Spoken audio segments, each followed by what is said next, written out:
He was the dreamer they laughed at, the brother they betrayed, the man the system buried alive. But when life threw him into the pit, he didn't curse God. He dreamed louder. In a country where corruption kills dreams, one man's faith refused to die, because even in the darkest cell, God still writes destinies. Stay with me as we discover his journey. Don't forget to like and subscribe to this channel, so you will not miss out in our next thrilling video. The morning sun rose over Ibadan, painting the rust-colored rooftops gold. Inside a cramped two-bedroom flat, Joseph Adeyemi, 24, tied his sneakers and stared at his reflection in a cracked mirror. He wasn't rich. He wasn't powerful. But he had dreams, big ones. Joseph had grown up hearing his late father preach about faith and integrity. Your dreams, his father had said, are God's whispers about your future. Protect them. But in Nigeria, dreams were expensive. Joseph's mother, Mama Grace, sold bread and akara at Bodija Market. His elder brothers, Kola and Teo, had long abandoned their faith in dreams. They chased survival, quick money, fast life, government connections. To them, Joseph's ambition to start a tech company that created jobs for youth was laughable. You day craze? Kola once scoffed. People day chop bribe to survive, you day talk innovation. Guy, Teo added, this country no reward honesty. Wake up. But Joseph wouldn't stop dreaming. Every night, he scribbled business ideas and prayers in his notebook, his book of dreams. When their father died, the family house became a war zone. A relative brought news that Joseph's startup proposal, sent to a foreign NGO, had been shortlisted for funding. That IT was the break he'd prayed for. But envy is a silent poison. Kola and Teo, desperate for their share of the inheritance and jealous of Joseph's favor, conspired to take everything. One evening, they told Joseph, the investors want to meet you at a site near Lagos-Ibadan Expressway. Let's go together. Joseph followed, heart pounding with excitement, but when they reached a lonely spot, they turned on him. Kola shoved him. You think you're better than us? Teo sneered, dreamer. Let's see how you dream from the gutter. They beat him, smashed his phone, and dumped him by the roadside, unconscious. By morning, they sold his startup laptop, stole his proposal documents, and sent word to the NGO that Joseph had backed out. When he woke in a rural clinic, his body bruised and soul crushed, Joseph's first whisper was not of revenge, but of faith. Lord, even if my brothers hate me, you still see me. Weeks later, Joseph relocated to Lagos, clutching a small bag and a broken spirit.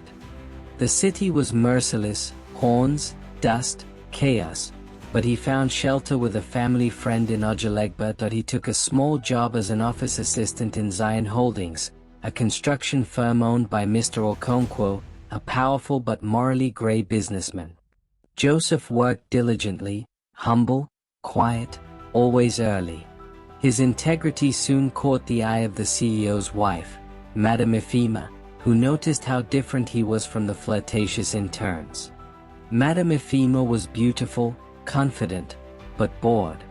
Her husband was always away on business. She began complimenting Joseph often, "You're hardworking and kind."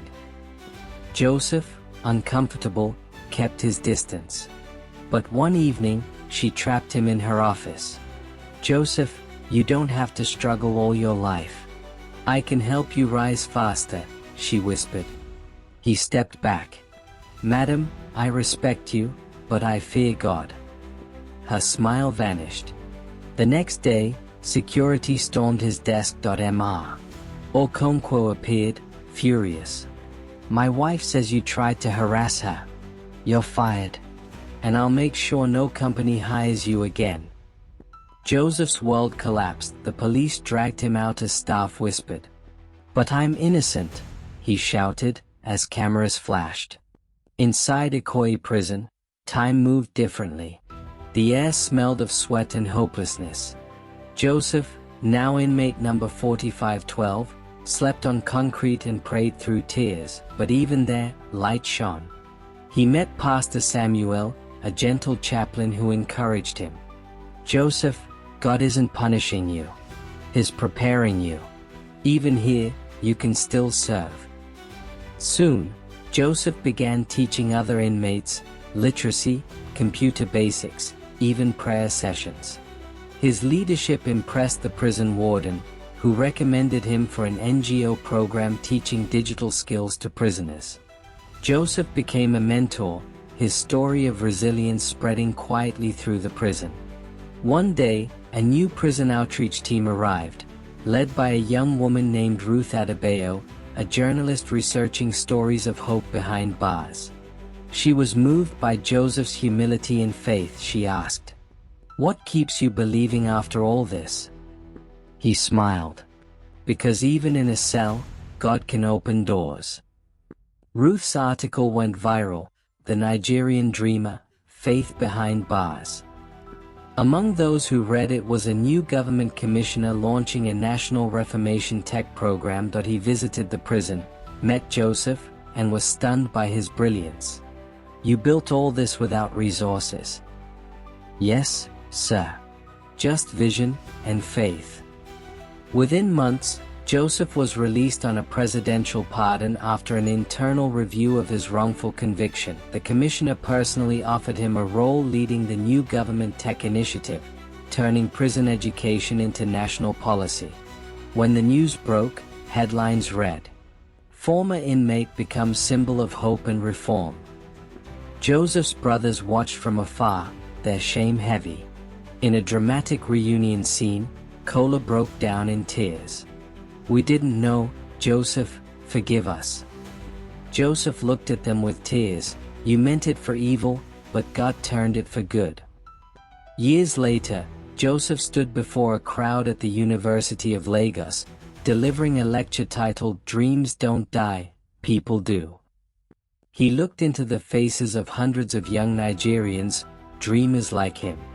"This nation may bury your vision, but if God planted it, it will rise again." The audience erupted in applause. Ruth, now his wife, smiled proudly in the front row. Behind him, the screen displayed a verse. Genesis 50 verse 20, "You intended to harm me, but God intended it for good." As the lights dimmed, Joseph glanced at his phone. A message popped up that a foreign investor wanted to fund his project globally. But beneath it, another message appeared, an anonymous threat. "You think your story is over, dreamer? We remember what you did." Joseph froze. The audience clapped on, unaware. When God raises you, old shadows often return. The question is, will your faith stand again?